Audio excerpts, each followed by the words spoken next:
திருக்குறள் குறள் எண் 121 முதல் 130 வரை. பால் அறத்துப்பால். இயல் இல்லறவியல். அதிகாரம் அடக்கம் உடைமை.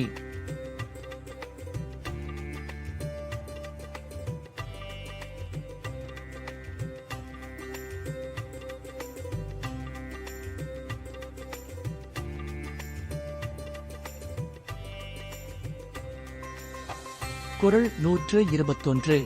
அடக்கம் அமரருள் உய்க்கும் அடங்காமை ஆறிருள் உய்த்துவிடும். குறள் 122. காக்க பொருளா அடக்கத்தை ஆக்கம் அதனினும் கில்லை உயிர்க்கு. குறள் 123. செறிவறிந்து சீர்மை பயக்கும் அறிவறிந்து ஆற்றின் அடக்கம் பொருள்.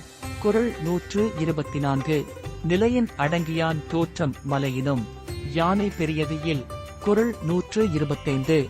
எல்லார்க்கும் நன்றாம் பணிதல் அவருள்ளும் செல்வர்க்கே செல்வம் தகைத்து. குறள் 126. ஒருமை உடைமை அடக்கம் கெடுமின் பெருமை பிறங்கும் பயன். குறள் 127. அடக்கமுடைமை அழகுடைமை அல்லால் மடக்கமுடைமை மாசு.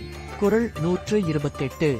யாதானம் நன்றாம் அடக்கம் வழிந்தார்க்கு ஆதாரமாய் நிற்கும். குறள் 129. அடங்காமை ஆக்கத்தை அழைக்கும் அடக்கம் அமைதி அளிக்கும் துணை. குறள் 130. அடக்கம் உடையார்க்கு அறிவு அணியாய் மடக்கம் உடையார்க்கு மாசு.